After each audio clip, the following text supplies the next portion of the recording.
पद वास्तु में सबसे ज्यादा इंपॉर्टेंस जो दी जाती है वो मेन एंट्रेंस को दी जाती है। और हमारी चारों दिशाओं में कहा जाता है कि 2 द्वार ऐसे हैं जिन्हें आप आंख बंद करके उस एंट्रेंस के घर को खरीद लीजिए, कोई प्रॉब्लम नहीं आएगी। अगर होगा तो हम देख लेंगे। अक्सर जो वास्तु शास्त्री हैं इसी प्रकार बातें करते हैं। आज इसको थोड़ी और बारीकी के साथ समझने की कोशिश करते हैं।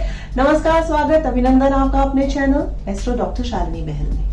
आप सही जानते हैं, इसमें कोई दो राय नहीं है कि जो हमारे मुख्य द्वार हैं 32 पद विन्यास के, उनमें से 8 द्वार are very Payas, like S3 S4, उसके बाद N3 N4, E3 E4 and W3 W4। इसको हम बोलते हैं कि अगर आपको ये एंट्रेंस मिलती है तो बहुत अच्छा, in comparison to other entries like शिखी का पद है, या अगर आपका मृग का पद है, या अगर आपका द्वारिक है, भल्लाट है। So these are not that good in comparison to these 8 पदार्थ। बट अगर ऐसा भी है, फिर भी उसके बावजूद देखा जाता है कि घर के लोग इतने खुश नहीं हैं।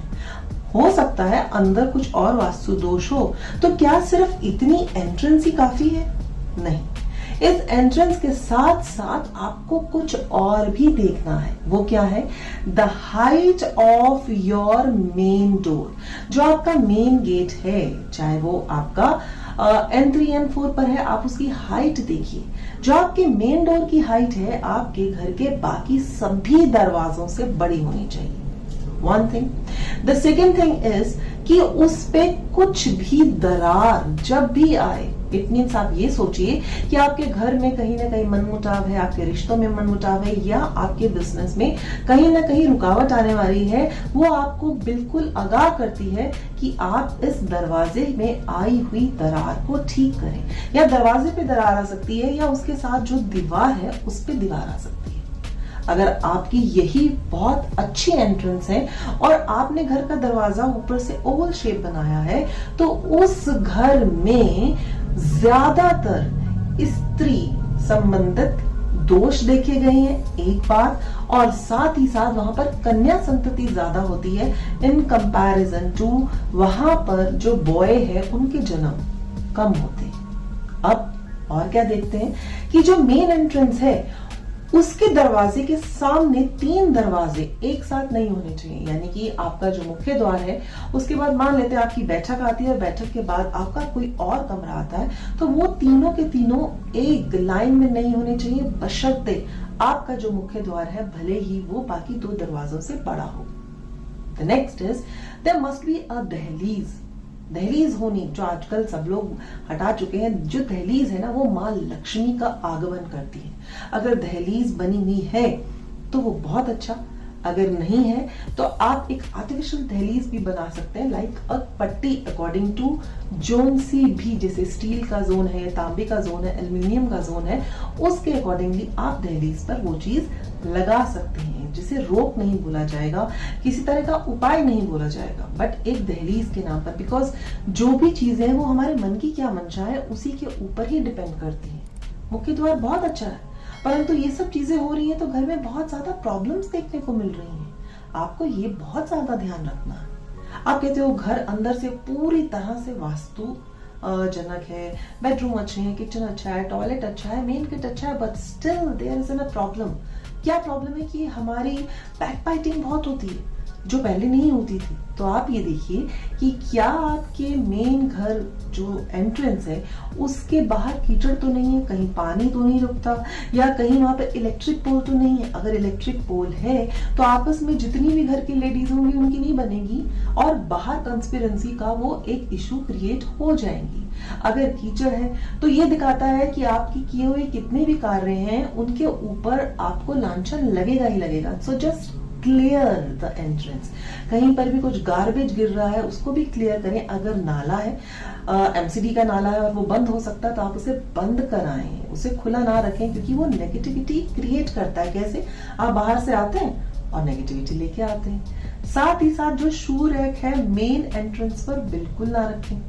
मेन एंट्रेंस बहुत अच्छी है, वही 8 द्वार है, अंदर बहुत अच्छा सब कुछ है, बट कैक्टस का पौधा लगा हुआ है। इट्स नॉट अप्रोप्रिएट आपको अपने मेन जो मुख्य दरवाजे हैं उनके ऊपर जो वृक्ष भी हैं या पौधे भी हैं उसी तरह से ही लगाने चाहिए। कहते हैं ना कि एक एग्जाम्पल बताती हूँ, इट्स एन फैक्ट एग्जाम्पल, कि अगर हम पश्चिम में शमी का पौधा लगाते हैं एंट्रेंस पे तो बहुत अच्छा है। नो, बिल्कुल काम नहीं आता, डेली इनकम नहीं होती। चाहे वो आपका ऑफिस है या वो आपका घर है, तो वहां पर इनकम के स्रोत धीरे धीरे कम होने शुरू हो जाते हैं। तो शमी का पौधा भी आप वेस्ट डायरेक्शन में घर की एंट्रेंस पर बिल्कुल अवॉइड करें। Now what next? घर की क्रैक्स भी हो गए, हमने सामने की भी देख लिया, बट कभी कभी there is increasing voice which coming when you open the door, creak सी आवाज आती है, उसे तुरंत ठीक कराएं। दरवाजा अंदर या बाहर की ओर बेंड ना किया होना चाहिए, इससे आप बहुत जल्दी थकान महसूस करते हो, जो आपका एंथुजियाज्म है यानी मंगल वो खराब होने लग जाता है। तो बेंडिंग दरवाजा भी अच्छा नहीं है, उसे जितना जल्दी हो सके उसे बिल्कुल ठीक कराना चाहिए। नीचे नॉब लगानी चाहिए। खुलते समय बंद करते समय बिल्कुल किसी भी तरह की कोई शोर आवाज नहीं आनी चाहिए। साथ ही साथ जो मेन एंट्रेंस है वो आपका कहीं तिराए पर नहीं होना चाहिए, यानी कि तीनों तरफ से आती हुई डायरेक्शंस उसे काटे नहीं, वहां पे वाइब्स आकर सब रुके नहीं और वहीं पर ही पंक्चर ना हो। चाहे भले ही आपकी N3 N4 की एंट्रेंस हो, वो भी अशुभ ही मानी जाएगी और बहुत तरह के वास्तु दोष उत्पन्न करेगी।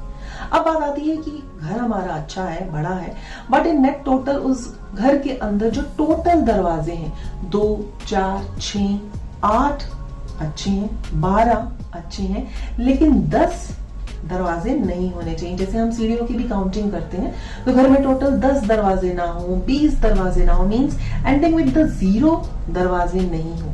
अगर ऐसा है तो आप कोई एक जाली का दरवाजा बढ़ा सकते हैं, अगर कम नहीं कर सकते हैं तो। दूसरा, अगर आपकी एंट्रेंस बहुत अच्छी है तो देखिए कि आपके घर के सामने कितनी दूरी पर दूसरे घर का दरवाजा खुलता है, और अगर उनका घर आपके घर को पूरा देखता है तब भी ये एक तरह का बहुत बड़ा वेद है जो नेगेटिविटी क्रिएट होता है apart from good entrance of that 32 zones. फिर कहते हैं पेड़ तो बहुत अच्छे होते हैं, घर के आगे हरियाली आती है, बट अगर आपके घर के मुख्य द्वार के आगे एक बहुत बड़ा सा पेड़ है और उसकी छाया पूरी दोपहर को आकर उस घर को ढक लेती है, तब भी आपकी उन्नति में वह एंट्रेंस भी अवरोधक है। तो जो भी वृक्ष है उसकी छाया ऐसी ना हो मेन एंट्रेंस की कि आपके पूरे घर को वो कवर कर ले। इस बात का बहुत ज्यादा ध्यान रखना चाहिए। अब क्या करें? क्या इसके कोई उपाय हो सकते हैं? डेफिनेटली, अगर हमारा कोई भी सॉल्यूशंस, अगर हमारी कोई भी प्रॉब्लम्स है तो सॉल्यूशन है। कोई भी ताला बना है उसकी कोई ना कोई चाबी तो है ही है। सबसे पहले तो इन सब चीजों को जितना नेगेट कर सकते हैं कम कर सकते हैं। शू रैक मेन एंट्रेंस पे नहीं रख सकते हैं, वैसे पौधे गमले नहीं लगा सकते हैं, क्रैक्स को हटा सकते हैं, दरारों को भर सकते हैं, गोल वाला दरवाजा नहीं लगाते हैं, या मेन दरवाजे की हाइट बाकी दरवाजों से ऊपर कर सकते हैं तो बहुत अच्छा। अदरवाइज एक पाकुआ मिरर होता है जो बाहर की नेगेटिविटी को बाहर ही रोकता है, आप उसको घर की मेन एंट्रेंस पे लगा सकते हैं।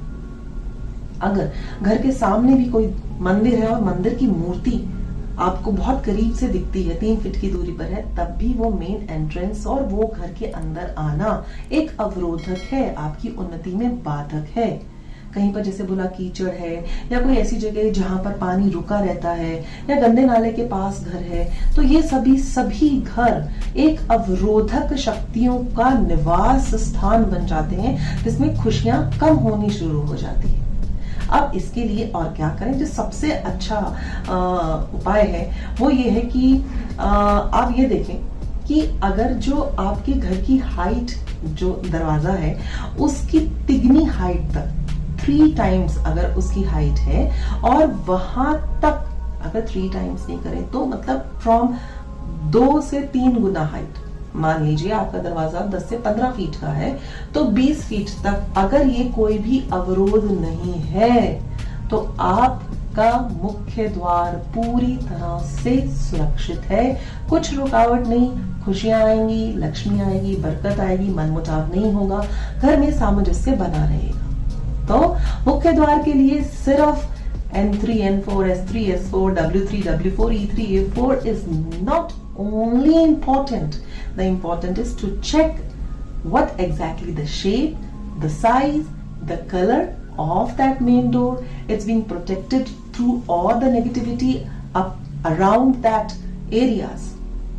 अब और चर्चा कि बाकी के जो पद हैं उनके ऊपर अगर हमारा घर बनता है तो उसको क्या सुरक्षित किया जा सकता है, उस एंट्रीज को रोका जा सकता है, जरूर इसके विषय में अगली वीडियो में जानेंगे.